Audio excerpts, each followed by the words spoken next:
$50 childcare in town, Juan. Whoever got a surprise visit first, everybody else got it on this. Had it in here too. I don't know why I didn't think of this. Anyway, there were major temperature this high. Oh, it doesn't. I guess it doesn't.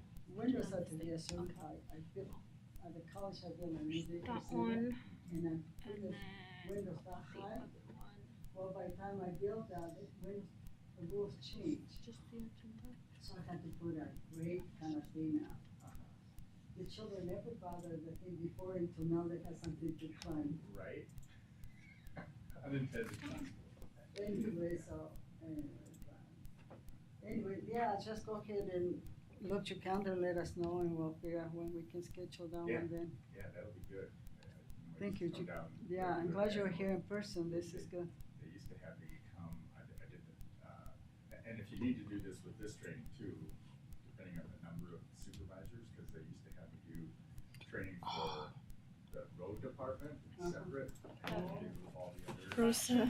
offices, Okay. because there's so Oh, many people that Yeah. road departments, so when I We'll do probably log in on this discrimination, after. harassment, Yeah. things Okay, and Yeah. of that sort, it had And to I'm be recording separate now. with Yeah. part of the road department. Yeah, we can, whatever you can make your schedule work best for you.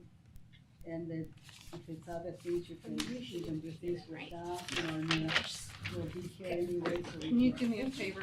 Torrential. Could you just print me one copy of, Thank you. not the work session, but the other I was agenda? guilty about those days. I was gonna print that and I forgot, just so I can follow up. for the commission. Mhm. Okay. I just Only need the the, agenda? Yep. Yep, thank you.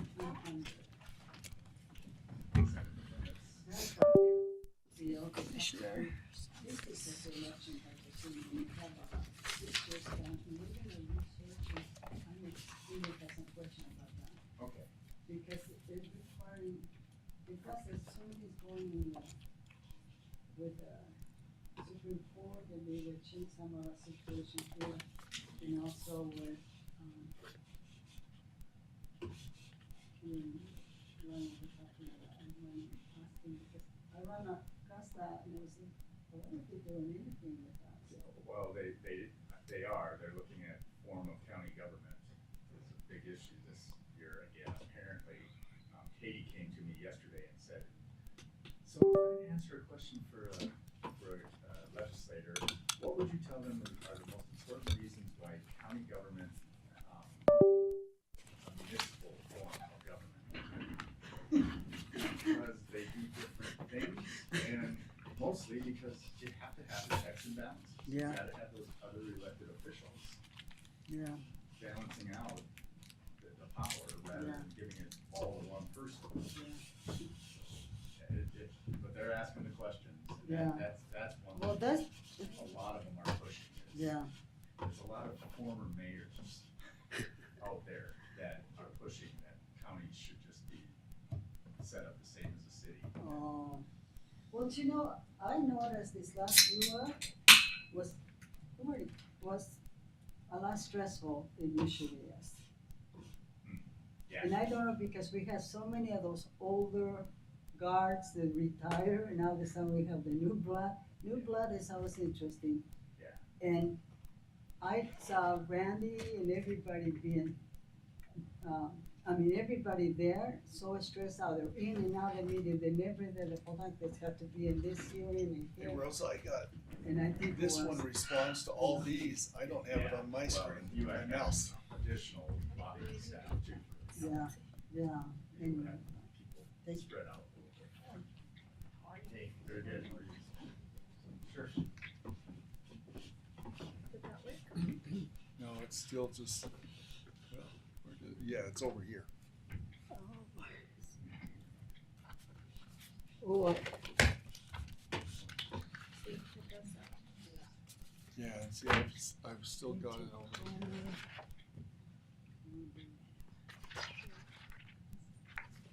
these are beautiful. They look so nice. Yeah, they do. He's gonna, did it stay with you? There it is, it's over here now. Okay, can you, while you're in there, can you make sure that's big? Is there a way? Like more than 100%? There we go, yeah. Under try to see how to put that. We switch mouses, would it make a difference? It's weird. Yeah. Because it should only do those, like this one, Right. and it doesn't do it. Here comes Mac. There's names over here. Oh, you have to switch it, click on it?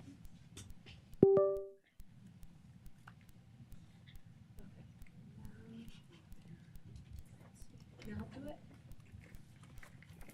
Okay. Should be on 2. It's You right see 2? here. Thank you.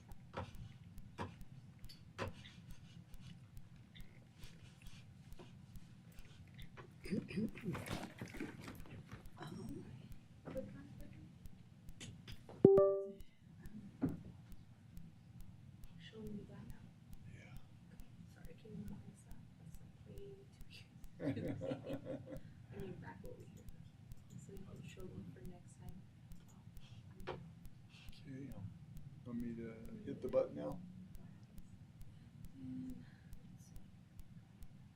Because it should switch it. Maybe it's this one. Click it. Is it working now? That's okay. No, it's still on the other one. Oh, what's going on? I think I have not gotten any wrong list. It's on both screens. And then I need it. I'm gonna look it back. Because now it made it, now the other one's gonna go back to it. See? That's what you're supposed to be having on yours. Yeah. Okay, I'm gonna look it back. You're gonna do that. Wait, how come that took everything out? Yeah.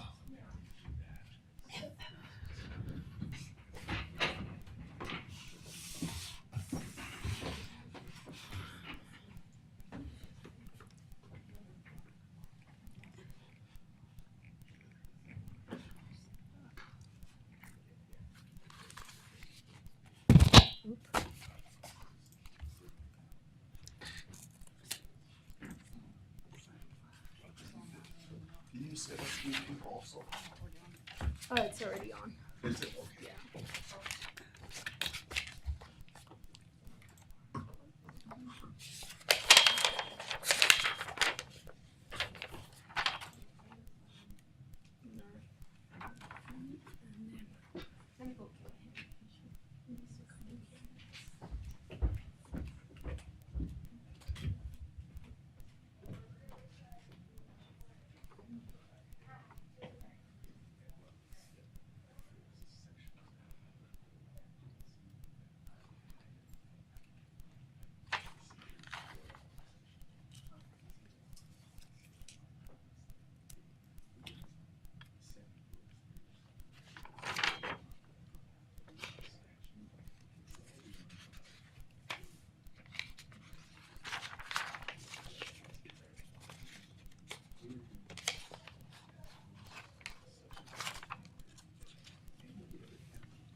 Mr. Stubbs is here.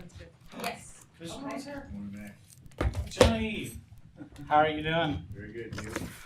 Good. Good, good, good. I think. Tell you when we're all set up. Yeah, right? I gotta see what you do so I can get his screen right. Okay, so you're all logged in? Yeah, I'm not gonna. Oh. But mouse I is don't on think the other. my chair raises this thing really low. So you can't separate what? Oh, I can't. This screen. Okay, hold on.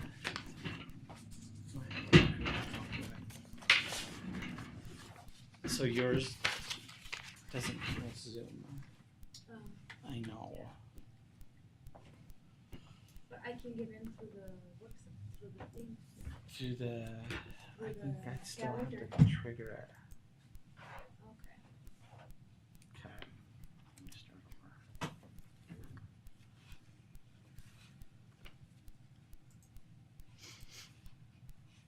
It's a pain. Johnny, did you come down last night? Yeah. Okay. You can send me that. You can send me that. So they stay here in Monticello? Give you a little TRT. That's right. No, there's one place in Blanding that is kind of small hotel, but everybody that comes from up north from the state tell me that's the best beds and the best breakfast. So anyway, I was curious because I had so many of them telling me that I'll start checking when we have visitors. Check that out. I'm coming down in a couple of weeks for the Durango motorcycle rally, Oh, yes. Labor Day weekend. Yeah. Me and my daughter and son-in-law will be coming through town here. Nice. Over there. That's Yeah. the That's day cool. when you're not on a motorcycle. You're like, don't go there. I've been there. It's the rally. Yeah. I thought the only motorcycle rally they had was Sturgis. No, Durango's got a good one. And so, That's in Nashville. really? That's cool. Just so we get to clean you. Do what? I'm like, yes, we get to clean you.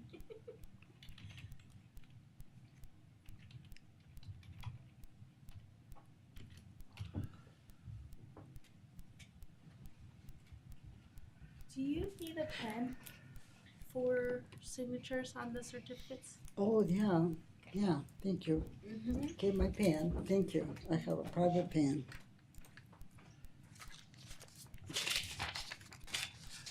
No, I need that. Oh, man. Look at all these. Holy. It's a lot. Yeah. Here you go. Okay. Oh, she brings it up. I did need that. Sorry. You can do little photographs, like you come here.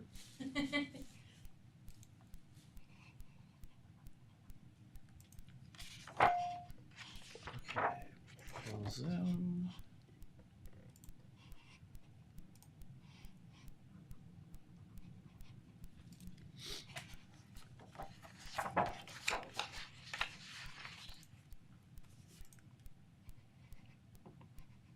Okay, so the split screen that you were talking about.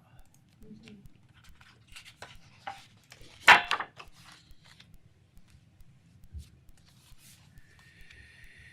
I love the colors. This is so beautiful, the colors. Yeah, Yeah, I I'm think glad it's, you like them. I just did it on camera. Okay. That was awesome.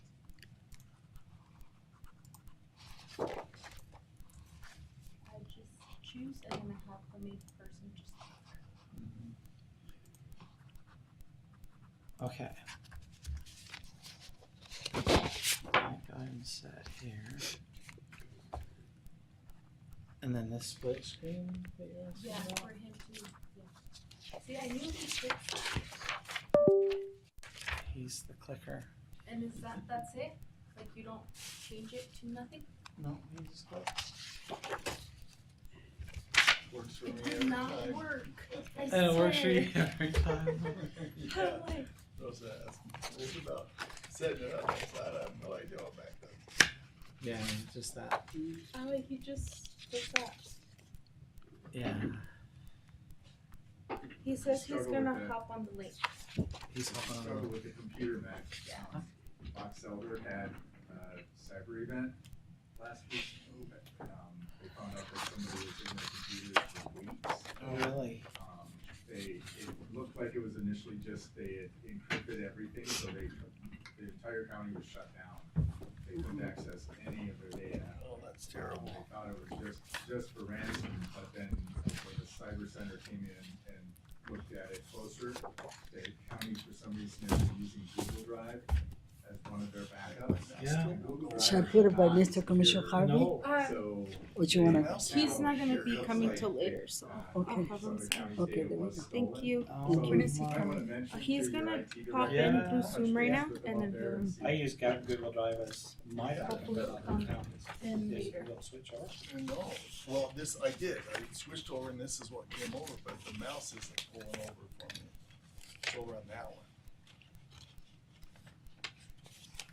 Okay. And we took a mouse down there, that was behind here. Is it the one that was battered? It was an old one. Yeah, that one. Okay. So, There it is. So it's this one. Okay. So that's what it was. It wasn't. did you want turn the that other one one? on? This one was on your side, and it's on by control. Yeah, okay. So see if you can navigate it. Does it let you go over the other side? So I think this is the one you use for the podium. No, I'm just on mine. Okay. Weird. Yeah, it is. It's never done that before. Oh. Ransomware. That, so You know- when, Do you know machines, they mature and they get more tricky? yes, our firewall had a issue going on throughout the state, and we knew that. And there was a couple cities that had that. And I wonder if Box Elder was a part of that. They're paying, and the hard part is they make money off of these. Well, HR has And been so- requesting information Yeah, but They we don't. request We one back on up me to servers from either. some kind of a, Not Google Drive. I agree with you. Google Drive is a little cloud sketchy. And so I sent him the link, so he should be on it. yeah, I haven't seen him pop in. Mr. Harvey was going to jump online. is he gonna be online? Yeah, that's what he told Rosa. Yeah. But he's not there yet, so I don't know if you guys want to begin or wait. It's up to you. We have a quorum. So it's just you doing the presentation? Well, more discussion. Again, it's just, That's what I mean. We are not, we don't have our attorneys or anything here. I'm They're in court all day, I know that. I think Jens is here. Jens is here. No, Jens. Well, He's, yeah. it's, He went somewhere after a meeting. Commissioner Harvey says, "Don't wait for me." On there.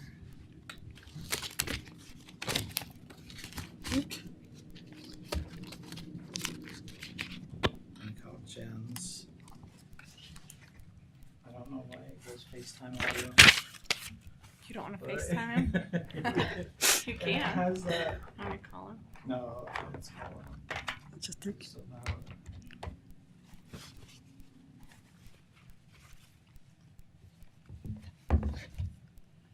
See, it has that. so do we have Commissioner Harvey online? Not yet. Okay.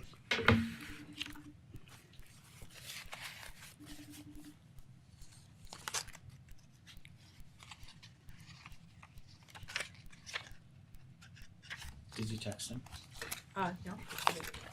No, you're fine. I thought you were texting at the same time.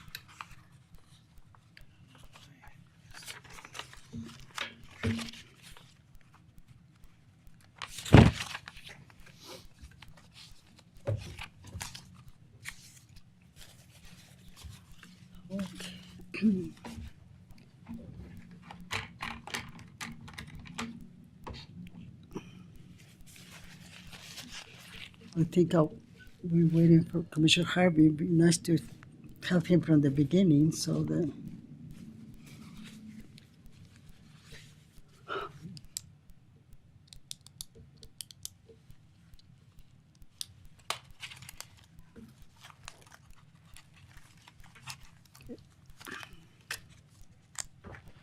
Hey. No, you're totally fine. The commissioners were just requesting an attorney.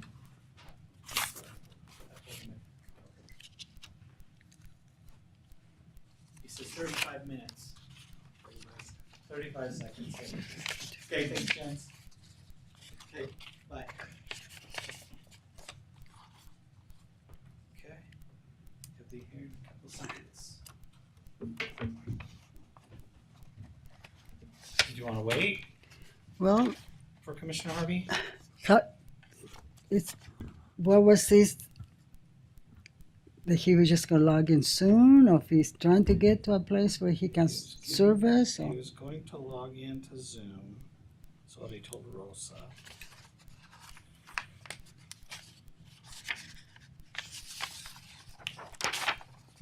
Still in the city, heading home. Do you track him? Huh? Are you tracking him?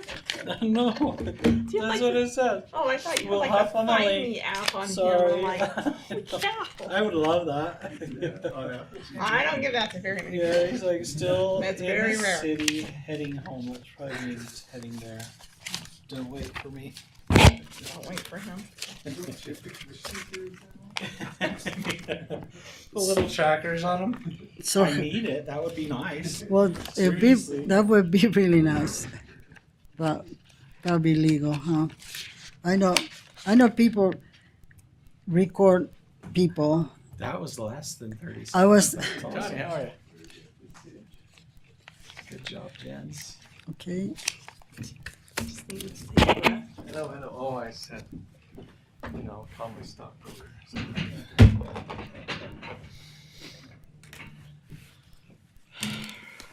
So what do you think, Mac? What's the deal? It's up to y'all. You can begin. You have a quorum here, so you're ready to go, or I don't expect you to take action on this today. It's really Well, just I a hope not. discussion to get direction as far as how you Yeah. wanna Well, do it, yeah, get to a final draft. okay, Yeah. let's do it. yeah. Let's start. Anyway, so okay, we're ready to start Board of Commission work session meeting. Today is August 19, 2025, and it's 9:22 according to the computer. And so we'll have a roll call. Commissioner Juan here. Commissioner Stubbs here. So we're gonna discuss commission policies and procedure. It's a discussion. So we'll turn the time to you. Okay, I thought we could start with the rules of order and procedures. As that's the one that there were the most questions on and things, the one that I'm more involved in. So again, after our last meeting, and review of the prior policy, which indicated it was under 1753-207, but it also included rules of order and procedure that is actually called out and required in 1753-206. I went back and split the two so that you got one policy for section 207 and one policy for section 206. And redline that's what you've got. Went through it and spoke with the county attorney on the items that I had redlined. And again, not that I'm telling you this is how you need to do it. It's this is what I see other counties doing that is within the requirements of the open meetings. Did you say this red line somewhere? Yeah, you should have a rules of order and procedure. Policy and procedure of San Juan County Commission. Okay, I didn't see any red line, but I can be Yeah, colorblind. we weren't given a red line set. We were just given a resolution with a set. Oh, okay. And that's the reason I was wondering if we'll have a main attorney here since he worked on it. Sure. Do you know Jen's on there? I don't. I haven't actually been too involved with this part of it. I knew this was coming, but I didn't do any of the redlining anyway. Okay. Well, the thing is, when I was talking about having a hard copy I was referring to this. I think Oh, Commissioner Harvey gotcha. was referring to this because we didn't have anything in the agenda for the work meeting Gotcha. yet, and so I was trying to figure out what, and then I think Mac included and put other things, but we didn't have a copy with our Yeah, rep. so let me, what I'll do is, I do have a copy that identifies what, changes I had made from the policy that was. The current that we have right now. The current one. Okay. Do you want to email that to me and I can pull it up? Yeah, that's what I'm looking to do here.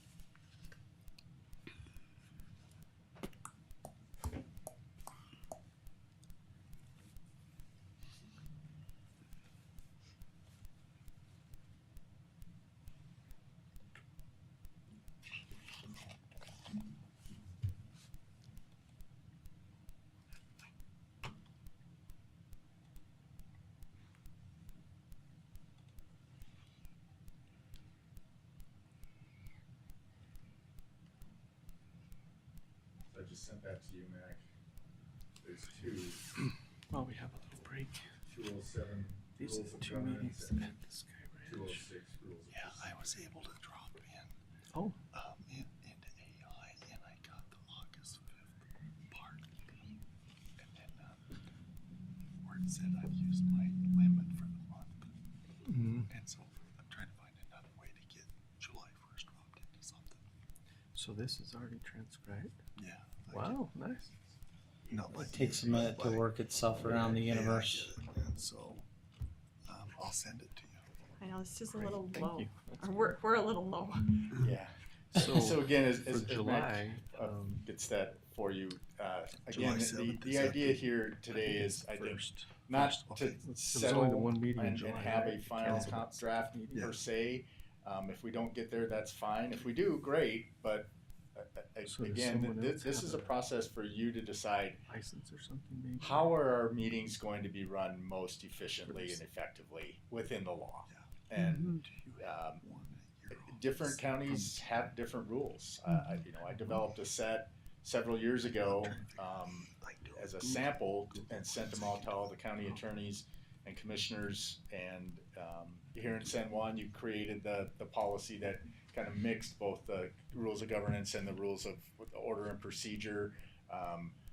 In other counties, Weber counties is different than Washington counties, is different than Summit counties, because the commissioners have different thoughts on how they want to run their meetings, how much power they want to give the chair, how much public comment they want to allow for, and what rules do they want around it, and those sorts of things. And even within a county, I know that Weber County recently had me review again their policies, because for their library board and for their planning commission, they have different rules of order and procedure for those bodies than the commission, because they operate differently, they function differently, so they have different rules. So again, this is a policy decision for the commission as far as how you want to conduct your meetings. It's not. Okay, so I have this There one. you go. That's the one. Okay. Well, this would have been nice to help. And there's That two. would Do you want the help other one? us. So you got policy 206.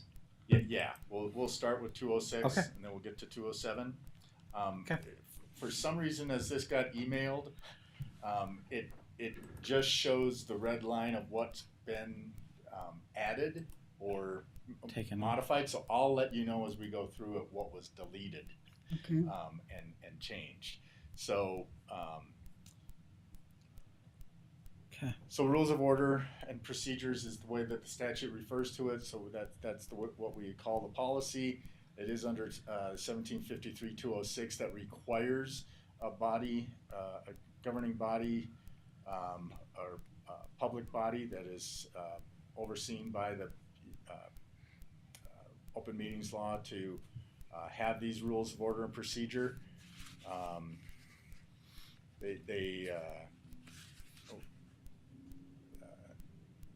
I also deleted, it used to say that a current edition of Robert Rules of Order that is provided by the county administrator will be referenced as a guideline in cases not covered by the state code or by these bylaws.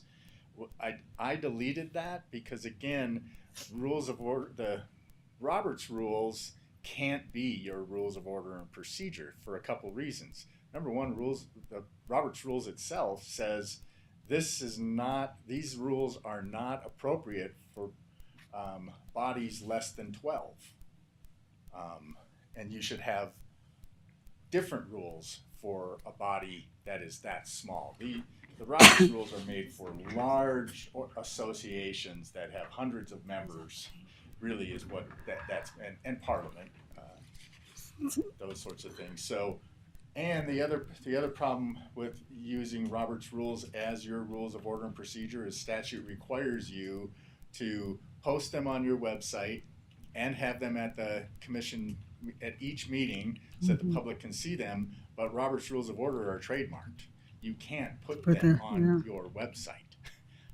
And it's 700 pages. And again, as I've watched county commissions function for 30 some years now, I've never seen a commission that actually follows Robert's Rules of Order. There's a lot of things in Robert's Rules that most county commissions believe you can't do, but you can under Robert's Rules, or they do and want to do, but you can't under Robert's Rules. For instance, under Robert's Rules, no one can speak more than twice to an issue. Once you've spoken twice, you're done speaking, no matter how important what you just thought of is. Most commissions don't limit that deliberation, especially of themselves, to be able to continue to go back and forth and speak on the item before they end and vote.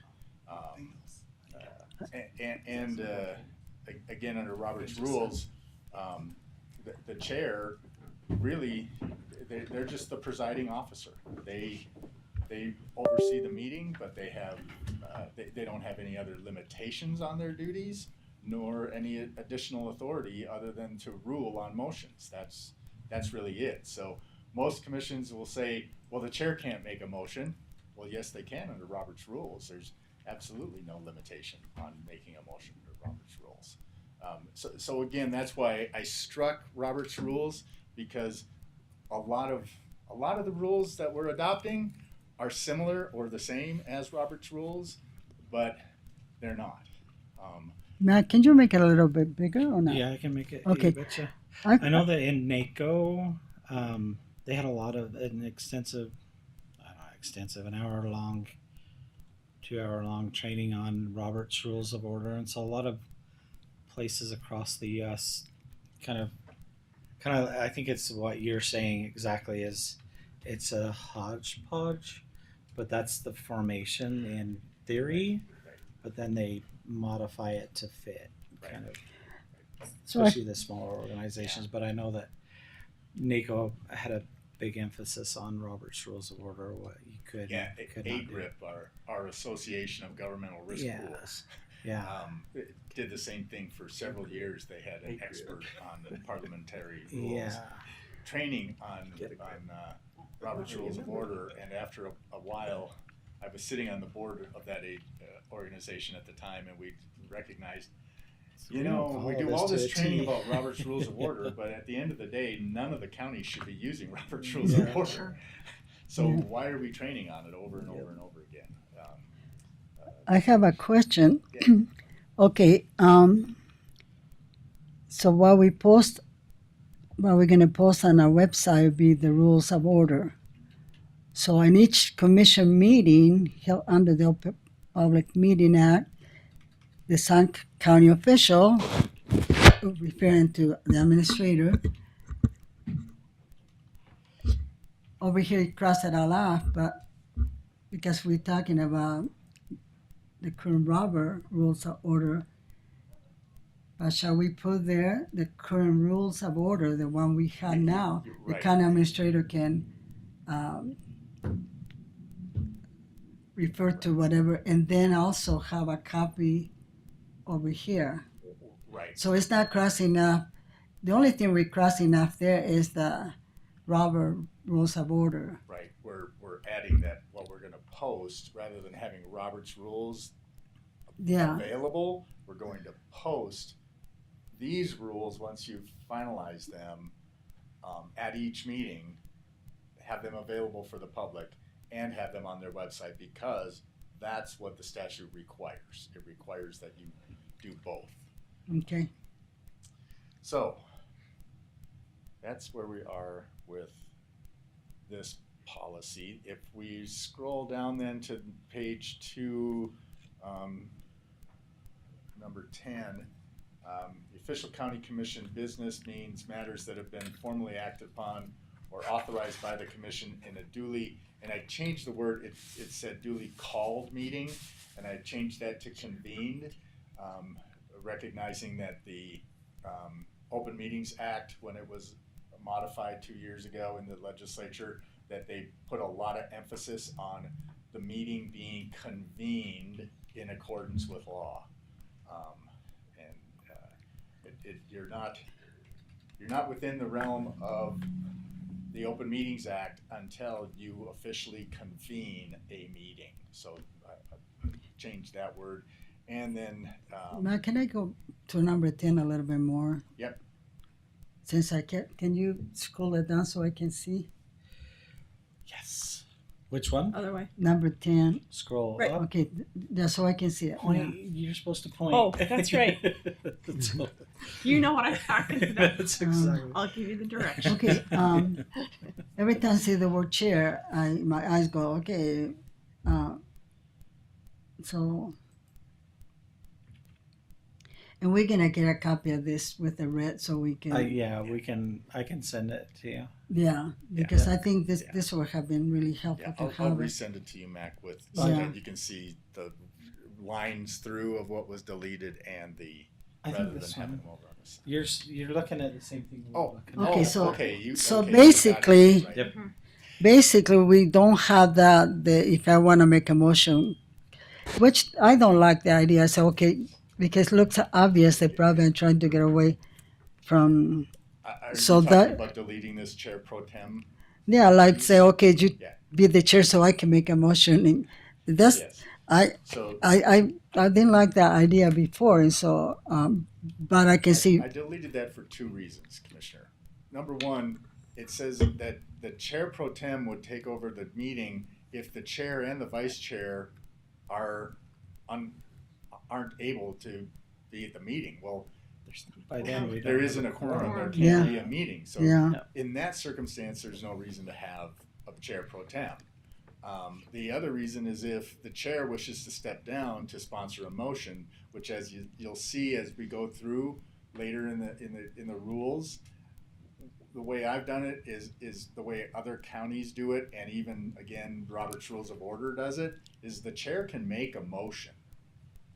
They absolutely can under Robert's rules. so But what I did to put some control on that, because here's what could happen. The chair decides who gets to go first, right?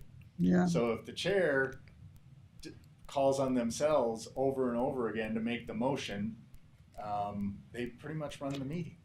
So the way that I've crafted it is, or suggest it, is that the chair can make a motion if there is no motion coming from the other body members.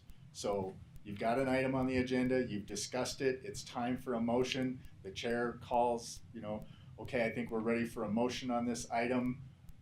Would someone like to make a motion? No one makes a motion. Again, does anyone have a motion to make on this? so that's the only No. time the chair can Then- do that. If you want it to be. No, I think Yeah, it probably you be. can just leave it that the chair has Yeah. all the authority of the other members of the body, and they can make a motion anytime they want. I just thought again that when I discussed that with commissioners, that the chair can make a motion, that's their concern is, well, then they could call on themselves for the motion first every time and really run the commission and force the other two to always outvote them to get a different motion on it, which doesn't look good. So that's why I suggested that possibly as a way to get around that the chair can make a motion. I can see somebody taking advantage of that, but I also can see an advantage. I mean, I'm not thinking about me, because one of these days, I'm not going to be the chair. Somebody else going to be the chair. And I think there's times where that can be, and I think if people are honest and not abusive, there may be a situation where that can be used sparingly, kind of thing. I don't know, but Especially when you get like today, say you go into commission meeting, there's just two of you, so one calls the motion, the other one's a second, and so to speed things up.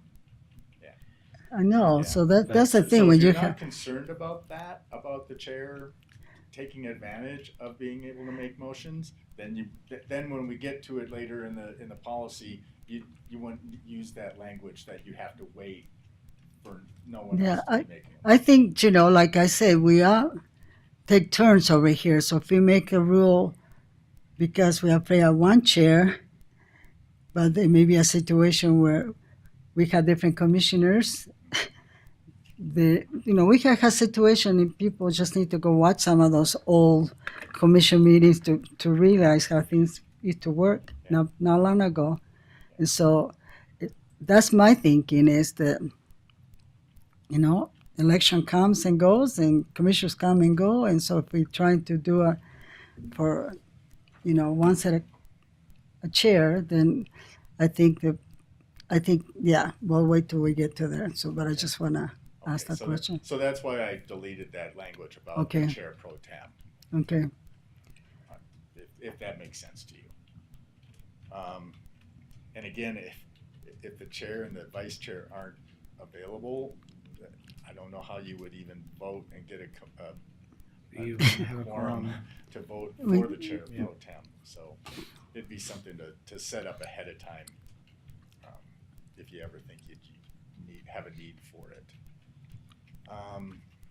The next changes come up on page 5. Yes. We were in a meeting yesterday and Commissioner Mon gave instructions to the lady there how to scroll. We're having problems with directions, so I was just pointing. She was like, so that's why I keep pointing to the map. So where are you at? I'm at the Page duties 5? of the chair and vice chair. There we go. So we had. So what they say in the top, though, there's some red mark. Chair pro tem, and again, there was some language here about the chair pro tem, so I took that out. Okay. And again, that's all I did there was just delete the language about the chair pro tem. Then we go down to number 4. The commission may appoint a chair pro tem. Again, I don't know how that would work or any situation where you would need to actually do that. I've only seen this, I've only seen it in practice, and it's probably more on Robert's Rules of Order where the chair steps down as chair to make a motion, and so the vice chair typically takes over. But if you take out the chair pro tem, then I think it eliminates that altogether where they can make a motion. Then on number 5 there, or The study I committee, guess control of numbering's chambers. a little different. Yeah, your control of the chambers. I just added that you can eject a member of the public who behaves in a disorderly manner, and I added with intent to disrupt the meeting, because again, that's the bar that you have to meet under the statute. You can't eject someone from a meeting, send someone out the door, just because you feel they're disorderly, you have to believe that they are doing it intentionally to disrupt the meeting under the state law. So that's why I added that language.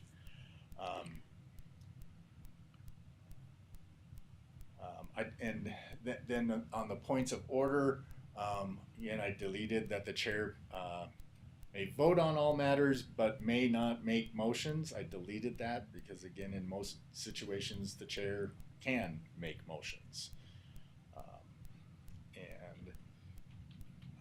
With roll call vote, I just reworded this to match the new language in the Open Meetings Act that was put together a couple sessions ago. So actions taken require a roll call vote with the minutes showing for each member of the commission of the vote either aye, nay, or absent.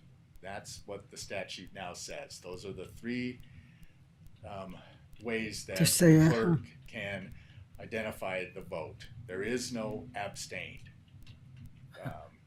in the statute. And I think that the idea is, in talking with legislators, is, well, they should always vote. They should never abstain. That it's their duty. Yeah. And under the fiduciary responsibilities of an elected official, not voting is identified as a violation of your duty of office.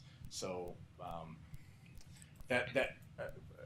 again, we get language later that talks about if someone just simply does not vote, what we do with that. So on the roll call side of it, typically for me in my head, roll call is you've got it. The chair calls them out. It's like Commissioner Juan, aye. Commissioner Harvey, aye. And I vote aye. You know. And so, are you asking for that Yes. type of a roll call on every vote, or is it all in Yes, favor say aye? Yeah, it can be the record. That's what we do in 7 county commission meetings that we You do the Seven roll County had to is count. an interlocal, so But- they have different rules. Yeah, but what I mean, that's what they ask Right. commissioners. I mean, they go with each person. They Okay. ask how we should vote. 'Cause So the statute now says for a body where each member of the body is elected by Yeah. the public, Yeah. that body, every vote must be taken by a roll call vote Okay. and identified in the minutes as either aye, nay, or absent For that person. for that person. Okay. Interlocal agencies. Did you go listening? The planning commission, things like that where they're appointed into their position. They may be elected officials, but they're not elected onto that board. They only have to take a roll call vote if it's not unanimous. So that's why you'll see a lot of them, like my own board, that's an interlocal. The chair will say, all in favor, aye, say aye. Aye. Any opposed? Nay. Say that's unanimous. If it's unanimous, that's it. We move on to the next item. But if anybody votes nay, then we take the roll call because we need to identify who was the voted aye, one? who voted nay, and who was absent. So the way you do it now is okay, that all in favor say aye and everybody says aye, then you just, This one would require everybody to Well, be called or out. you want it to say, They Uh, should do it by roll call vote. so Yeah. each time then the chair should say, okay, Commissioner Mong. Yeah. Commissioner Harvey. I, I would just, again, I think that the intent is that you know that it's a unanimous vote. You know that everyone voted aye, so that's the way the clerk identifies it in the minutes is Mon voted aye, Stubbs voted aye, Harvey voted aye. But just so that someone out here doesn't make trouble True. Yeah. and say, wait a minute, you're supposed to make every vote be roll call vote, Yeah, I would just do it. yeah. I'm just getting into the practice. And that's an easy one to do. So Yeah. It's quick if you just, if that's your normal course. Yeah, so I took out the old language that you could have a voice vote or show of hands or different things of that sort because those are no longer appropriate under the current state law. So there was a reference to the chair pro yeah, I tem and got the signing anything of that say documents, chair. I want to see. for there under the signed documents item, and so I deleted that. And again, with signed documents, remember, signing the documents, resolutions and ordinances and things that were adopted by the commission through this process of the meeting, the signature doesn't obligate the person who signs it that they're the person now that's responsible for that contract or that resolution or that ordinance. All it is it's a signification that the commission did approve it. It's an attestation that it was approved by the governing body. Well, I wish I had not known that 2-3 weeks ago. We had a packet. I had to sign over 400 pages. And since I was signing, I read that like 10 times because I thought, Yeah. sometimes it'd be nice to get to a cozy jail, That's why I bring it up, because I've had But then I thought, new chairs that they're like, oh my gosh, well, if I'm signing this, does that mean that I'm the one that now I didn't even vote for it? I was outvoted 2-1, and now I've got to sign it. And I'm like, you're not signing that you're responsible for it. Just the represent. You're the just commission. signing that commission approved it. That's what it is. And I'm not sure what you have on the signature block there, but you may want to just clarify that it's an attestation of action by the commission. Yeah, with the we've chair's just leaved it signature, as we've just something always like left it that. as Mhm. kind of open. The way it is, again, Chair. the individual commissioners don't become responsible for things that you do as a commissioner. The county is responsible. well, we want the county to be okay, though. Right. All right. Then we've got, I did on the training on Open and Public Meetings Act, the numbering of the Open Public Meetings Act changed a little bit. So I just dropped the specific reference to the subpart of the act and left it at 52-4, so that wherever they move that piece around to, it's still going to be within 52-4. So we're good. The voting rights and authority, again, I changed that. Proposed that we clarify that the presiding officer, which is the chair, has the authority of the other members of the governing body during the meeting, including making motions, seconding a motion, voting and participating in discussion and debate.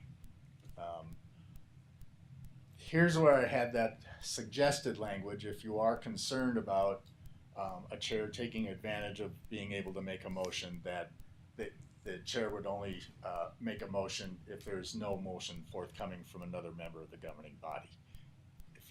If you don't think that that's necessary to have there, then you can strike that and just leave it that the chair can make motions and seconds and debate.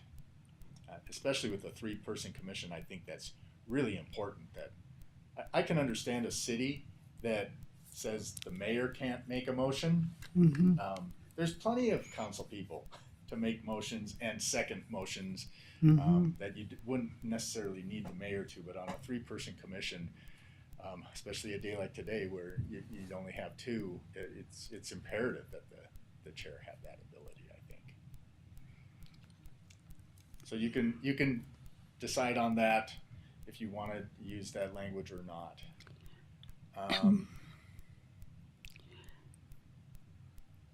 There was a section on the county administrator. It said the county administrator has no independent authority to act and shall receive direction of the commission through an official action, day-to-day guidance.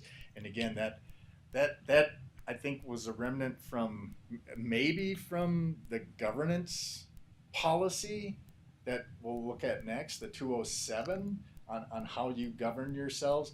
But discussion about the county administrator's authority, I don't think is appropriate for the rules of order and procedure. Rules of For a order and meeting, procedure are for correct. the meeting. Yeah. So that's why And that's the thing, we had to suggested separate we talk about the meeting and what Yeah. So the here- different, Right. wears different hats. So it's, anyway. So if you think of 206 as being more your meeting policy and procedure, then it doesn't make sense for me to be in with these items for the meeting policies and procedure. Right. Yeah. So, and then we go to the county clerk. And again, this section should really be the function of the county clerk for the meetings. Yeah. They're expected to attend. They do the Minutes. collaborate with the administrator to make sure the notices are done correctly. But again, I question if you need to have that whole section of the county clerk. I have a section for the clerk in the rules of order and procedure just because there's a lot that the clerk needs to do during the meeting to make sure that it's properly, the minutes are taken properly and that sort of thing. So I think it's okay to have it there. You need to have something as far as how the clerk functions in the meeting. But if you think it makes this policy too clunky to have that section in here, you put it somewhere else. But I think it's fine where it's at, and that's why I left it alone. Also with the county attorney, that they attend the meeting, they provide legal analysis.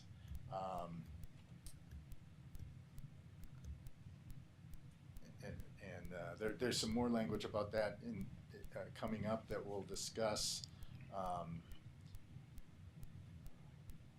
Reviewing legal documents for form and compliance is pretty standard. And providing advice to the county. Again, this issue comes up at the legislature every couple of years as far as what is the authority of the county attorney and what is the authority of the commission when it comes to getting legal advice from other than the county attorney. And for the most part, there are very limited situations now under which the commission can seek legal advice from someone other than the county attorney, unless the county attorney agrees to it. Can I make a comment? Yep. Trying to figure out how to say it. Anyway, I like the idea how we have the clerk, the things that the shalls and the do's, whatever. There's some things we had to do in order to run a county. And we can see the chair. The chair have pretty much, we can see what it tell us. To me, with the attorneys, it's always a little bit, don't understand where they're coming from, because sometimes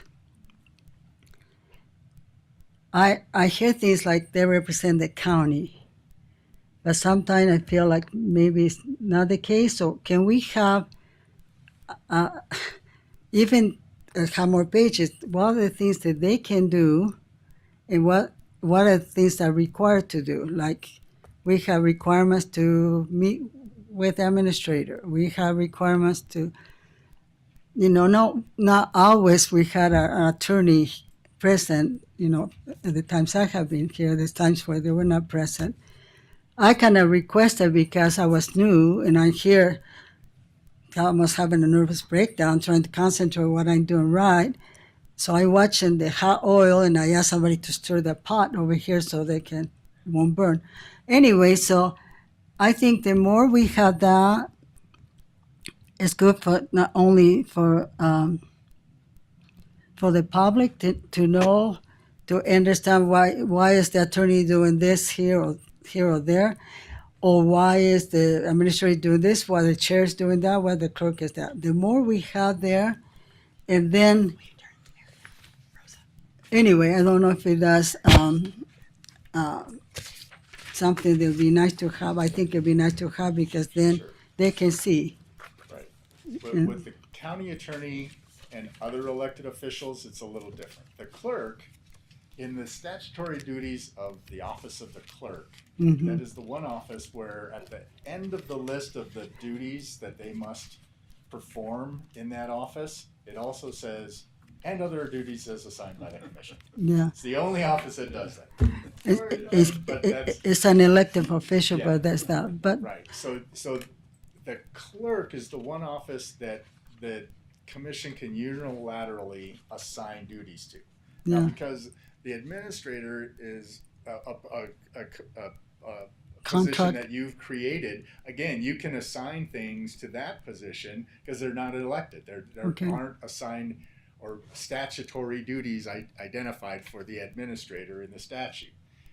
The attorney, the auditor, the recorder, the surveyor, all of those offices have their statutory duties that they are required to perform in their office.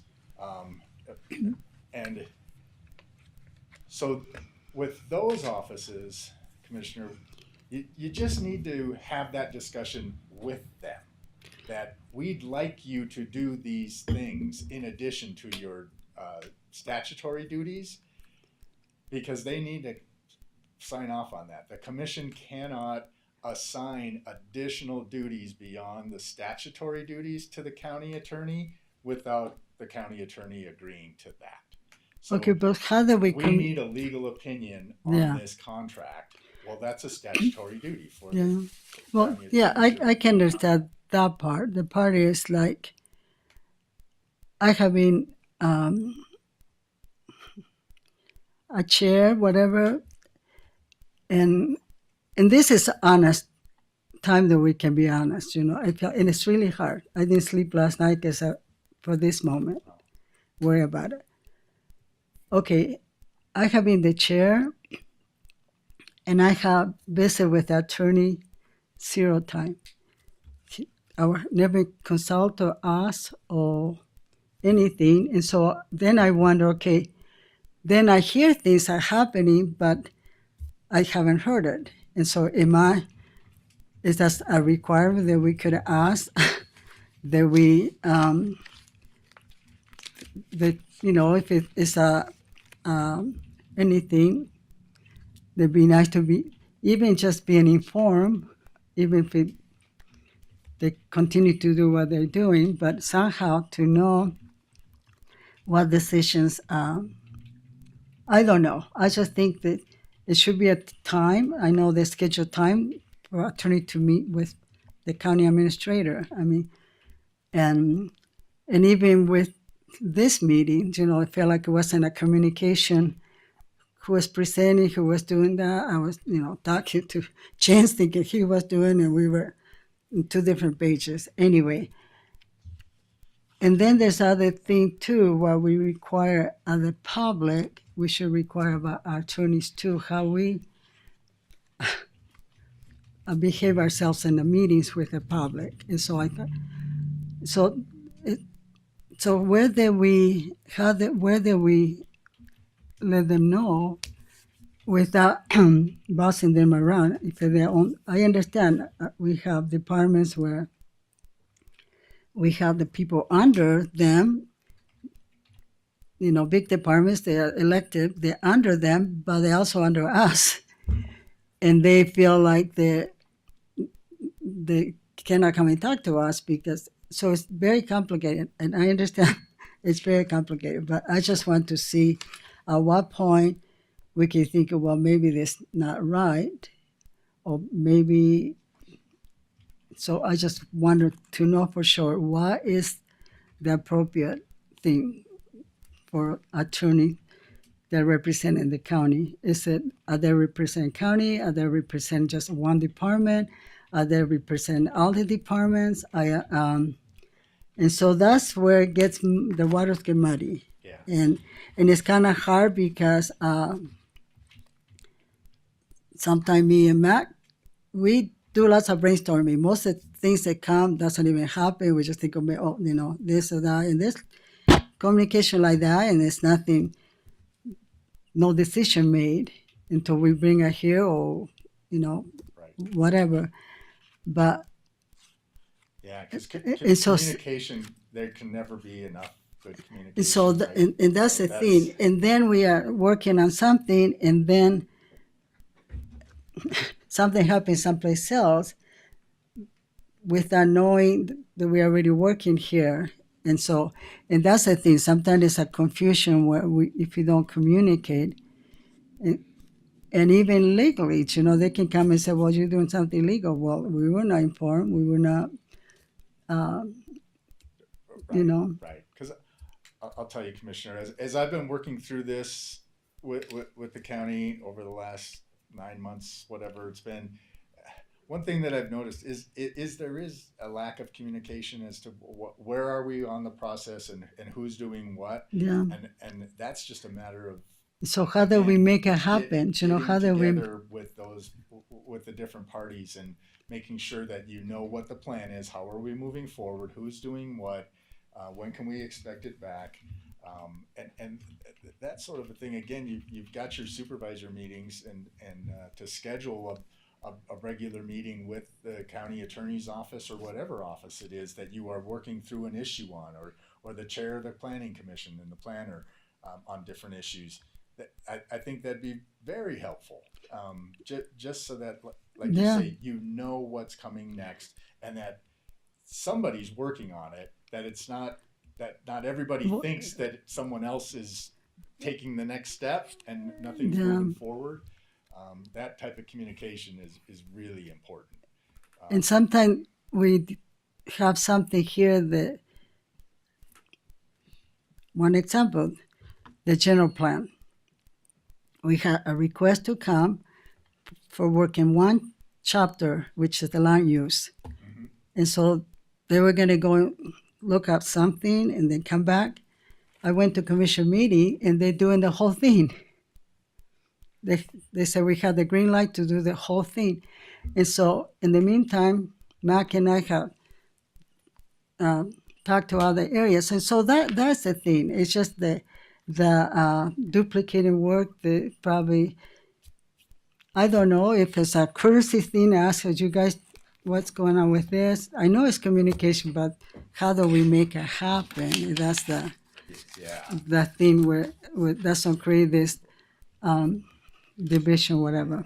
Because it does kind of fall on the commission to make sure that they are coordinating that communication well. When the legislature creates, like the planning commission, they create that as a separate body that is created by statute, and they assign them specific duties, one of which is to develop and maintain the general plan. So they kind of take that. It's not something that the commission is assigned to the planning commission. The legislatures assign that to the planning commission. So the planning commission, it would be nice if they kept you up to date on all of what they're doing, but if they're following their statutory requirements, unfortunately it doesn't say in the statute that they have to do anything, but once they have a change to the general plan, they bring it to you for approval. So it becomes incumbent on you, unfortunately, because the legislature didn't do it, to be checking in on them and knowing where are they at on the process, what all are they doing with the general plan, to be prepared for them to come with the recommendation. Because again, once they make, you can't change the general plan without them making a recommendation first under the statute. But you see, nobody explained that to us. And so people are, some people get information, other people don't get the information. So that is stressful. It's very stressful because I much rather stay awake thinking wonderful plans instead of stay awake thinking what's coming to our commission meeting. What we have the rules, but people are not obeying the rules. So I don't know what the rules are. The general plan is sticking on that is kind of opposite of what you're saying is. We had it coming from the attorney's office. Here's the contracted vendor the consultant that can do it. And then, but it was on the premise that this is legally outdated. We need to update it because there's issues legally wrapped around it that we need to fix. And then, so it stopped here first, then went through planning commission, and so commission, planning commission, say, hey, we need to fix this. So it was opposite. It was started by the county attorney's office down to us, down to planning commission, and now it's kind of back up again. So, Yeah. 'Cause but yeah, it the was planning never at the commission- advice or of the commission or the planning commission. It was more, Yeah, we gotta can get- see that makes sense. That there's a change at the legislature, which they like to tinker with the land use section every yeah, year. And then if the planning commission doesn't pick up on that They now didn't. they need to be doing some things with the general plan or with the land use zoning act and those sorts of things and they don't pick up on that. no. Yeah, the commission, the county attorney's office, someone needs to let them know you need to get to work. You need to do this because we can't take action as the commission until you make a recommendation, because the legislature's created that planning commission to be the eyes and ears of the county when it comes to planning and zoning issues. That's why they have so many requirements for lots of public hearings. Yeah. That's where people that want to have And I input- think it's a two-way street communication. But the thing is, even before I became a commissioner, while I was campaigning, came inside in the back. I'm told that I had no authority. I just a regular person sitting there, and I just watch and observe. So I said they're listening. 2 weeks early, we had a presentation, whatever it's called here, and they were going to go work on a part. And then I hear all the stuff they have, our schedule, all the things. I just started thinking, okay, when did this happen? Because we're doing here, there, and somehow we have this miscommunication or lack of communication or unwillingness. I don't know what it is. And so it's really hard because we are just butting head because we are not understanding what people are doing. If that's the way it needs to be done, I think we should have a chance, because what happened, they get it done, come to us, and we have to say yes and approve it. It'd be nice to have a period of time, even where they bring it to us, and we have a period of time to look at what have passed, because we don't know the changes the night before they can change and print something. I don't know. So Right, yes. So a couple things again. With that, let's address that first. So again, when the planning commission brings a recommendation, that's what it is. It's a recommendation. They don't have authority to change the ordinances, change the general plan, anything. They come to you after taking lots of public input. They come to you with a recommendation of how to amend the general plan, the zoning, the land use ordinance, and you then review their recommendation, but you don't, the statute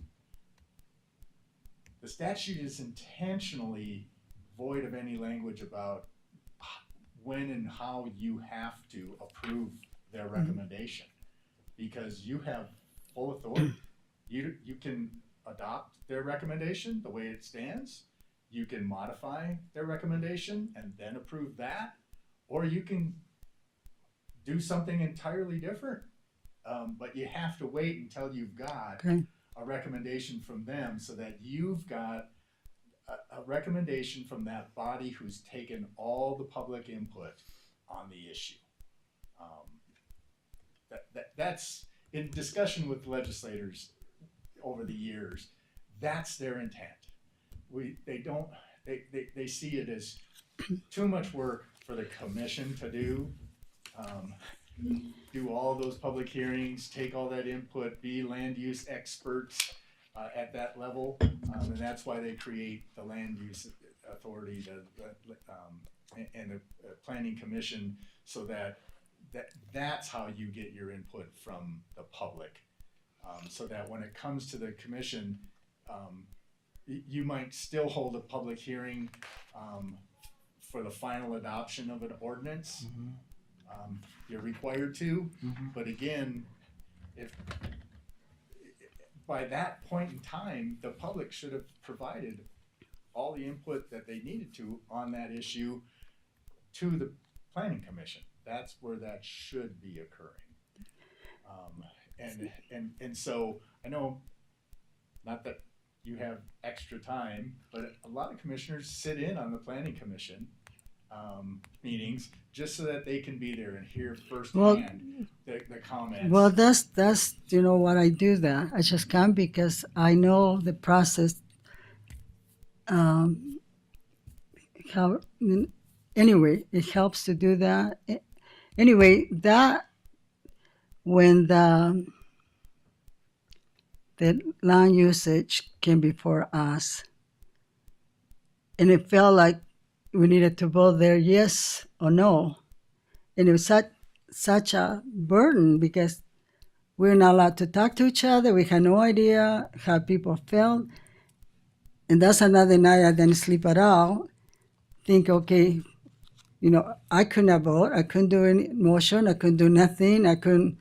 It felt feeling like something that you haven't looked at, not knowing what change was done the night before, whatever before it came, and I don't know. So to me, that answer lots of questions. That it feels like we are not told what to do, and I just gotta say, a little experience I have, and somebody walked by and heard it. Somebody, a member of the commission, said to me in public, I was facing east and he was facing west, and he was talking in my ear. He said, "It's all done. We're not going to change it. Just need to pass. You just have to pass it." So somebody later, they went by, heard that, and said, "I heard that." And so that's the thing, the pressure that I feel sometimes, that it's just because they say this is so how it is, that we don't have a choice other than just raise our hand and so, but this kind of helps me a lot to understand that it's not a done deal, it's a recommendation, and that we still can take time to look at it. And on general plan and ordinance, now, if you're the land use whatever the one that authority, whatever they're when working. you're talking about like conditional use permits and things like that you'd approve, that's different. Yeah, no, I just talk Then- about the then there is trying to that- think the name of the one that we're working on. Because there are some things in the Land Use Act that Yeah. says that unless this, the commission shall Mhm. approve. Yeah, And so no, I'm I just not talking sure. about what is that they're working on, the big packet that we tabled last time. Us, Yeah, the ordinance. it's the ordinance. So the land use, the land use ordinance, and that's what. So it had gone through planning commission, recommended to commission, public hearing, everybody erupts, then it's tabled off of that, and so part of it is, what do you do in those situations where maybe planning commission, if they recommend it, they're just tired, like, I'm done, just push it to the commission. I hear that several times from them, is let's just push it to the commission, they can vote on it, you know. And so if you're not seeing eye to eye as a body between them, you know, it's because here, you know, we heard the public outcry, and it's like, let's send this back to planning commission and work on it. So you have one with her? So we can get some better Oh, yeah. changes after the public hearings. And so Well, kind did of she common, refer I that think, to us? where after the Okay. public hearing, especially if it erupts like that it's remanded back for further work. And so, but yeah, that's Yeah, kind of what we which- did here. Yeah, which again, that's entirely appropriate, because when the ordinance comes to you, again, there may be some items that legally the new law requires you Yeah. to have that new language in the ordinance. You don't have a whole lot to Yeah. say about it. Yeah. But the things that really are discretionary, that the planning commission is bringing to you as ordinance, based on what they think is best, again, that's for you to decide. That's why it comes back to you to actually approve it. Yeah. So if you're concerned that the comments that you got when it was before you were not heard or not addressed by the planning commission, then it'd be appropriate to take a pause, consider those comments, consider if what they're asking for, the public is asking for, can be done and still have a legal ordinance, effective ordinance, before you authorize it. And you have that authority to do that, to approve an ordinance that is not exactly what the planning commission. Most of the public don't want sometimes, you know. You're And right. so you're saying that as a county commissioner, I no longer have to say just like a citizen and not say anything, that I could maybe ask a question of the commission during while they're, or I just, because sometimes I sit there and think, well, that won't work. Do you know what I mean? For sure, it's not acceptable, whatever. We had one of the part that was animal, how many animals you can have and all this stuff, you know, like with pets and so one person write to me, she said, I have 7 dogs. Okay, 2 are my part of the family, 3 I take hunting, and 2 are my help me with the cattle, you know. And so they had part of the ordinance how many animals you can have. And so sometimes I can send it back and say, well, that won't work, but I don't say any comment. I just wait to see what they come up with. But I'm glad that now we have a choice, so we not have to just vote there and say, okay, we accept what's there. Because to me, it's better to add than subtract, because they say we can change it later on. We can change. I have heard people say, let's pass it so we can see what's in the bill, kind of thing. A very famous person say that.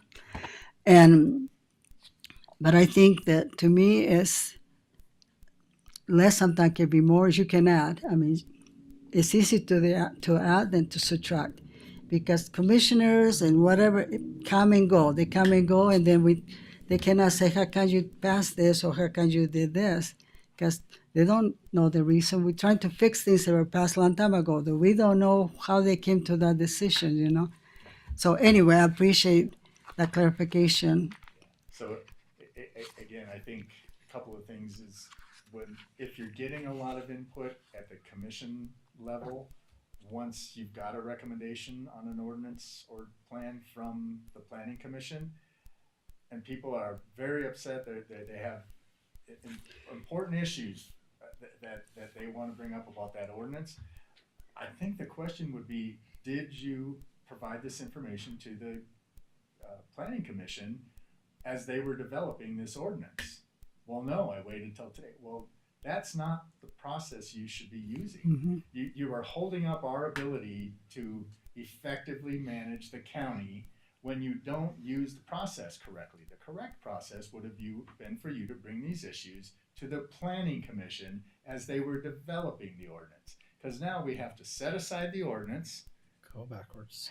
go back, bring your issues to the planning commission, discuss that with all the other issues that they did hear at planning commission, to revise the ordinance before it can come back to us.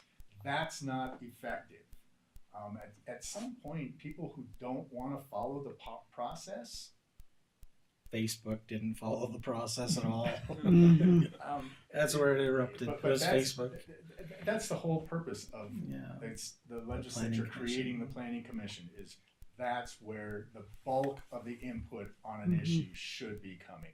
When it comes before you at the final stage, it should be, I made this an issue in front of the planning commission that when they say that I can only have 3 animal units in my house, and I have a need for hunting dogs, I have a need for cattle dogs, and I have a need for protection security animals in the house. 3 animal units isn't enough for me where I live in the county, and I discussed that with the planning commission, and they still came up with 3. That's where And Yeah. then the public erupted. Yes, and that's where the commission could say, well, you know, we understand your concerns, and we agree. The planning commission should have taken that information and done more with it. And so we're either going to change it from 3 to 5, or we're going to change it, or we're going to go back to the commission and talk with them about why, after that, you've heard that from residents, that 3 is not enough in San Juan County, and I could see where it's not. Then why did you still come up with 3? Oh, well, that's because that's what Salt Lake County has. Yeah. You know, at least find out why, because at the end of the day, you appoint the planning commission members. Yeah. If they're not doing the work that you need them to be doing in the way that you need them to be doing, and they're not listening to that public comment that then becomes backlash for you, really have to consider who you're appointing to. Yeah, and I think by the time it get to us, it's because they had tried and we're not listened to by the time they come. And for a long time, I just silent, which is worse for them because how did you respond to them? Do you know what I mean? Like, how do you respond to a person who say, I have a pile, to somebody's a junk yard? To me, that is my go-to when I need to fix something. I know I have that. To them, it's a treasure they have collected through the years. And so it's how we visualize things. And so at least now I try to acknowledge that I have received the letter because, you know, and I think that's what frustration because I feel like they're not being listened. And that's why we had commotion sometimes. But you have clarified a lot for me. So I think that, thank you. Question I have on here, Johnny, is approving as to form and legality. What happens if the commission approves something that the county attorney doesn't? Well, the county attorney's office is supposed to approve the form and compliance of contracts. The legality of them. Yeah. Mm-hmm. So and resolutions and ordinances. Resolutions and ordinances would be at the request of the county. But in here you had just ordinances listed in that language. Well, and that's your current language. Yeah. So right? that's just for the sake of the group. What happens if the county attorney doesn't approve them on legality or? Well, if the county commission asks the county attorney, we're looking at this ordinance, there are significant legal issues surrounding the ordinance, so we want you to review it for that it's in the proper form and that it complies with state and federal law, then that assignment the county attorney is supposed to do. One of the things I noticed that we'll find highlighted later is you only give them 24 hours to do that. Yeah, with every item on the agenda. Yeah, that's unreasonable. Yeah. There's no way that the county Completely attorney's concur. office can review every single item in the packet in a 24-hour time period and provide a legal opinion with citations and all the rest on it. So that's an issue. And so again, contracts, the county attorney's office should always be doing that. A contract shouldn't be entered into until they've reviewed it for form and compliance. But the other issues is at the request of the county commission that they would approve those. So I think.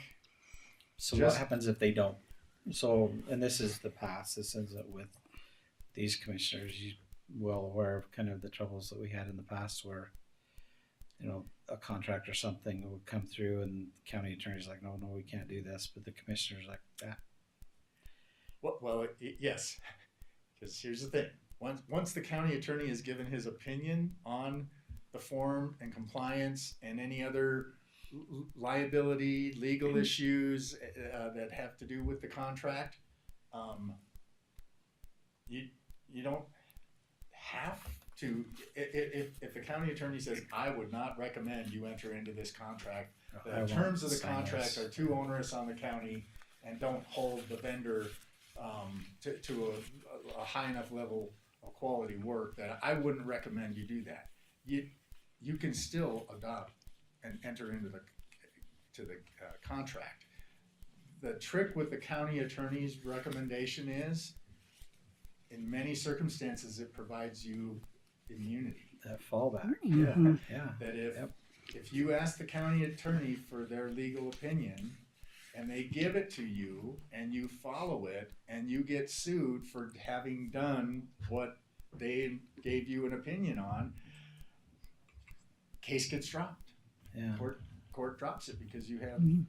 immunity. If the county attorney, and this is where some county commissions don't ask for the legal opinion on every single item, because if the county attorney gives you that opinion and you act Then you have to follow it. differently, Yeah. now you've lost that immunity, and you can be sued for taking those actions when the county attorney recommended you not take that specific action. I always So- like following the county attorney. I think part of it is just confusion in roles. Whose role? You know, we've got one today that we'll ask to table with the administrative law judge. You know, the county attorney's like, oh no, this is supposed to be under my authority, and you know, so he doesn't want to approve that contract. I'm like, well, the administrative law judge has always been under the county administrator, under the commission. You know, and so it's like this tug of war of roles, you know, of who's supposed to be overseeing what. So he's like, I'm not going to sign this. Like, all it is a simple amendment of terms. It's extending a term. He's like, well, I want to change the contract. Like, well, we'd have to put it out to RFP. So it's just trying to. That's an interesting one, because the administrative law judge is certainly Administrative. providing the county with a legal opinion, Yeah. which is the duty of the county attorney. Mm-hmm. So again, where the county cannot seek legal advice from someone other than the county attorney, or Well, he's someone just that doing the county attorney's- appeals. If he's just doing the appeals, he's providing appeal services. And so you have the county attorney representing the county, and then the offended party appealing it. That's all that administrative law judge just looks at that. And so to try to create the, I don't know what you would call it, but just the bias, the conflict of interest there, it's always been run at the administrator's Yeah, because level. And the use of administrative law judges has been used really to supplant the commission, because in the past, yeah, usually all of those appeals went to the commission. correct. Yep. And we didn't want that anymore. For different reasons, the counties have decided that they don't want those appeals to come before the commission. They want it to go, and they want to use an administrative law judge. But again, it's that communication piece. Yeah. If the county attorney has concerns or suggestions on how you would have the administrative law judge perform their duties for the county, it's probably a good idea to at least listen what he, That's where I was what at. he I'd has to rather say, have, not yeah. necessarily let him rewrite the contract carte blanche, but Yeah. at least understand what his concerns are and why they're concerns. Because I Yeah. know With ours. dealing with some of the claims Yes. that your current Yes. administrative law Yeah. judge has done, Yeah. I can see that there are concerns. Yep. Rightly so. I certainly do not recommend that administrative law judge to any other county. Yeah. Mhm. And yet he is. Washington County's got him. A couple other counties. Washington Well, City. Oh, Washington City. Yeah, Yeah, St. because I know George the City. county attorney in Washington County, when your current administrative law judge proposed that contract, because he proposed the ordinance and the contract to all the counties, Yeah. and That was pretty then scary. presented it to the county attorneys at their annual civil conference that we assist in putting together every year. That's right. You had Washington one County King County step forward. Was like, hey, Yeah. wait, what? They're like, absolutely not. That we're not recommending this ordinance to our commission. It's just goes far. And I think too- I think Mitch is pretty good about catching those. It's the past that haunts me, Mhm. where I'll get an ordinance, resolution, contract. The commissioners are saying, "Thou shalt do this." Our county attorney is like, "We can't do this," and then you get this clash. And so, Right. I'm hoping we'll never see that again here at the county. Yeah. Those are my concerns, and so But sometimes it's a tightrope. Yes. Unfortunately, and the legislature set it up that way because again, they want a certain level of this. They want a certain level of, well, I don't agree with that. We have to come to a compromise Yeah. or concession to do what's best for the county residents. That's what it's all about. And so don't worry that you have that you have disagreement, but let's work towards being more efficient Yeah, at just, how yeah. we deal with the disagreement. yeah, Mitch has been pretty good on communicating out when there's been concerns. It's more of I asked that question, but of the past is like, how do we avoid it in the future?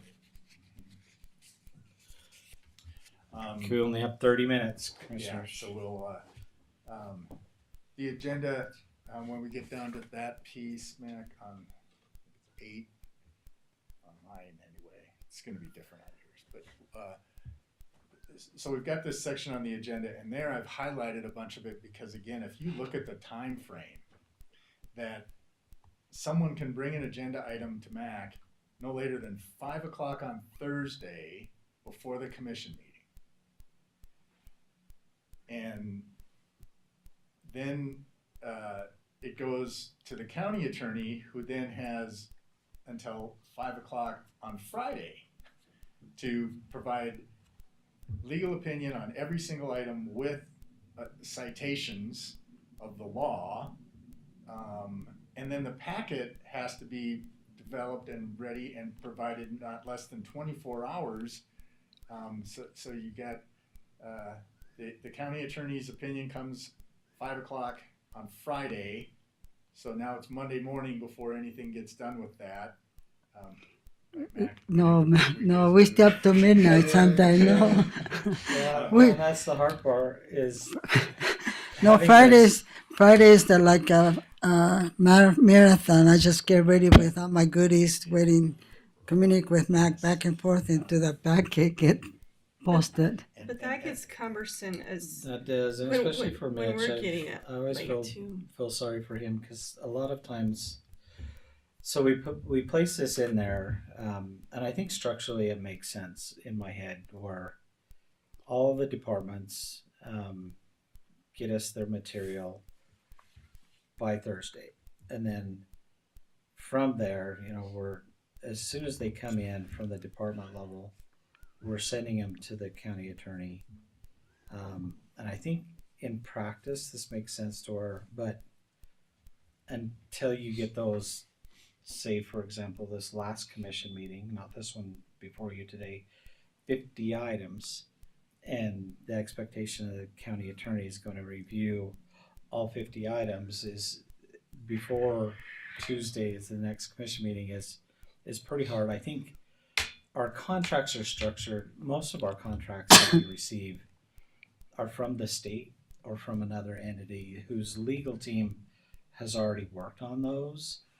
And so they've been checked. Like today, we have a lot of state contracts. State AG's office has worked with them to develop those, and so I think some of the checks would be quicker. It's the abnormal ones that we're drafting, internally using our standard of contract that I think he has to weigh in a little bit more heavily on. Well, the only thing is, as a commissioner, it's really hard to get a packet and I know because I know you're working on it, but late Friday night, or sometimes we've gotten them Sunday night. Oh yeah, Saturday, I'm at Sunday. a conference. So when UAC. you're at a weekend, Yeah. weekend's really difficult. I've gone a lot of weekends, and so really I'm looking at a Monday. Well, I've got a full day Monday. I come home Monday night, and I've started looking at a Sunday, but to me it's just not enough time. I think departments know those things are coming, and I may feel a little differently about this if we met once a month, but meaning we meet twice a month. If they don't get it in, it's a 2-week gap. It's not a 4-week gap. So I wondering if we couldn't have those come in to you on Tuesday, and then it doesn't make your weekend as cumbersome either. It's just it's really hard coming in on a weekend to be ready to go by a Tuesday morning. Yeah, a couple of things as far as what I see in other counties that may be helpful. Number one, when it comes to contracts, typically those departments are running those through the county attorney's office before they ever end up on an agenda item. It's not that, okay, Mac, here's the contract that I need the commission to approve next week at their commission meeting, and now you send it to the county attorney's office to view for the very first time. Mm-hmm. I mean, going back and forth on some of the contracts, and actually the state contracts are some of the worst. There's lots of things that need to be changed. Don't tell us that. Before you enter into them. Okay. And that's a lot of back and forth that the county attorney's office is doing with those other entities and agencies to negotiate and come to best terms that are best for the county. And that should be done. Again, I think that you should be telling the department heads, if you're going to be coming with a contract for us to approve, first it goes to the county attorney's office to review and make recommendations on, and then when the county attorney has gone through the contract and gotten best terms, then it gets put on the agenda. I think that would be very helpful to give the county attorney's office more time, because some contracts will be a read through and yep, I'm okay with this. Yeah. Others are going to be, a railroad contract. It's going to be, I'm going to need 2 weeks to negotiate with those guys, because they're difficult people. But there's things they're asking us for that we absolutely can't do. So we've got to negotiate different terms.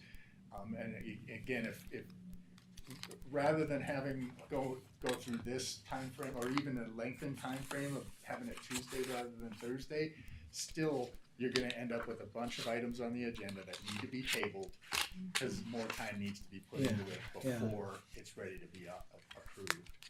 I rarely see questions from the county on contracts that come after they're on the agenda already.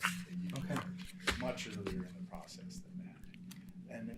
And as department heads are filling out or making their request to have something on the agenda, again, there can be a concession for an emergency situation.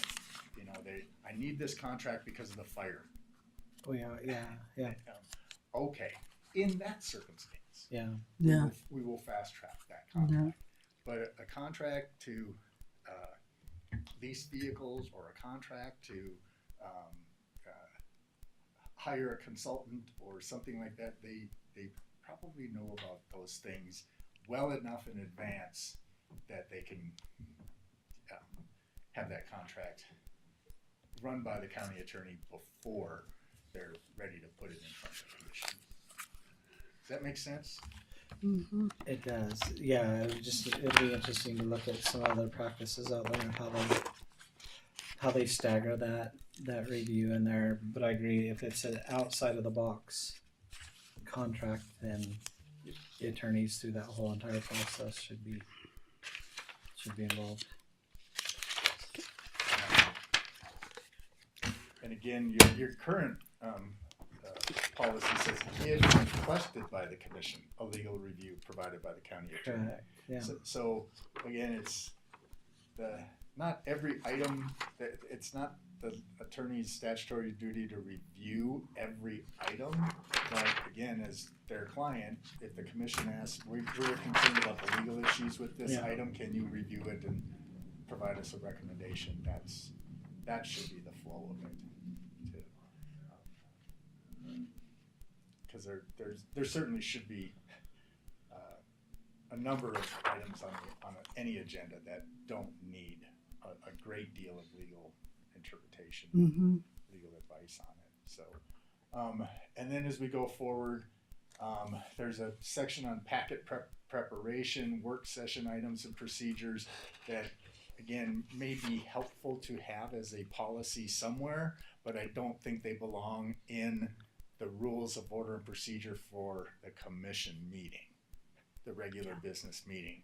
So I've highlighted those as, you want to leave them here, okay, but I think it muddies the policy, particularly for people who would come to the meeting and be reviewing it, that you're talking about other meetings than the meeting that it's supposed to apply to. And so I think maybe to move those to a separate policy of some sort, or into that, and I think these might actually still be repeated in the other policy, 207. The 207 policy, because this is more about how the county The governs functions, itself. yeah, the functions, not Than it is necessarily about meeting meeting. operation. Okay. So if it But is even repeated that- there, I'd leave it there and strike it here. Yeah, even that section up here with the county attorney. Yeah. On the agenda prep, things like that, we could pull those into a different policy. Quickly, we'll get to the voting section. There's some sections there. Again, the current policy says that the commissioner shall not vote where there's a conflict of interest under the ethics statute. And actually, the ethics statute never identifies that a commissioner cannot vote on something. It's written specifically so that the elected official discloses a conflict so that they can vote. Yeah, and I think we do that same. Which is hard in a small counties, you know. I mean, anybody that comes before us is related, or so it's always a conflict of interest. So Right. So I just suggest rewriting that section, not to say that they have to recuse themselves, because you eventually I think you'll have a commissioner elected that says, there's nothing in the statutes that says that I can't vote on this, and I don't recognize your policy as having the authority to keep me from being able to vote. I was elected to vote. Yeah, So yeah, I could see that. to Yeah. sidestep that potential problem in the future, I suggest that you change it that they decide if they should, how much they should deliberate on the issue, and make that decision for themselves. But they, again, if they're following the Ethics Act, they are disclosing at the time of that discussion item that they have the conflict to be in compliance. So here we've got if when you call the roll, say Commissioner Mon, she doesn't respond and refuses to respond, She that's has just to. going to be recognized as a nay vote. I had a commissioner who was like, I'm not going to vote. Yeah, 'cause And we're like, well, that's a no vote. You know, that's typical with governing bodies that. it's more about the chair there. yes, we seen that last You year. need to have so many ayes to pass a motion. So if To it's not certify an the aye, ballot or it's- certify the election results, there was a county that did that. It's like, I'm not going to vote at all. Yeah, Uh-huh. they got in a little trouble too. So again, you had the leaving your seat, and rather than having it be any time during the meeting, I suggest you just, once there's a motion seconded and on, it's being discussed, ready to vote on, that's not the appropriate time for a voting commissioner to get up and leave the meeting. And especially when you have a small quorum. I mean, I was sitting in a meeting here and people were going to get a drink and the meeting kept going, and I Yeah. wanted to say it's not a quorum, but Yeah, right, yeah, because there is some language somewhere in here about if you lose a quorum, You got to stop them, You have to yeah. stop taking actions. You can possibly, if it's going to be an extended period, you could do informational items that don't need a vote on the issue, but you shouldn't consider deliberation, certainly on a motion that's already on before the body, if you don't have a quorum. And again, unless there is some really important personal emergency, a commissioner shouldn't leave their seat when a motion is on the table.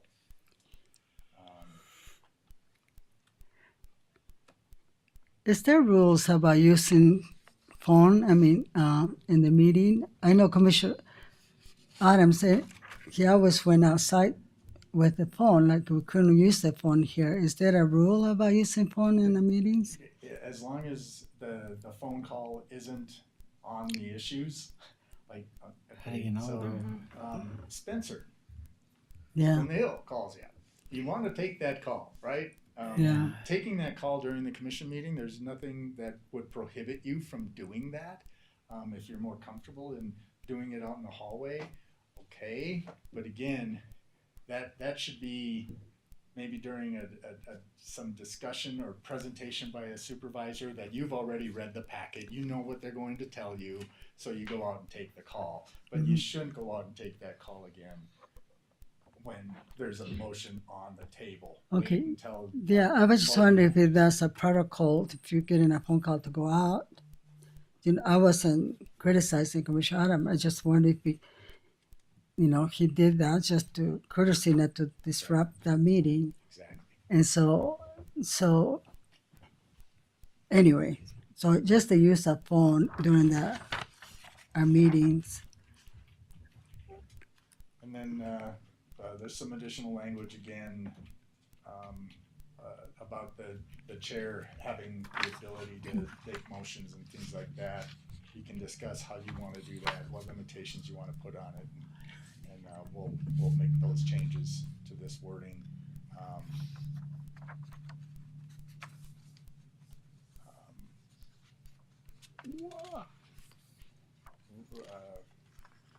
I highlighted this, making copies of proposed resolutions available to the public 48 hours before the commission convenes.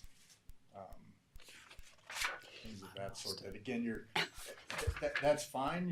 You're making rules on yourselves that are much more strict than the state law requires. So just consider whether or not you can live up to those, or if it should be Is different. there a time frame from the state? Or we're just saying, we just put that in for 48 hours. Yeah, right. Yeah. So we could change that to whatever we wanted, or do we have to provide that? I guess is what I'm asking. If it's on the agenda, then it would be part of the information that would be put on the state website for the meeting that you're going to adopt. So it needs to be there at least 24 hours sunset prior law. to the meeting. So I just want to ask you, when you come to do the training for the head of departments, maybe we can go over some of the stuff again. Yep.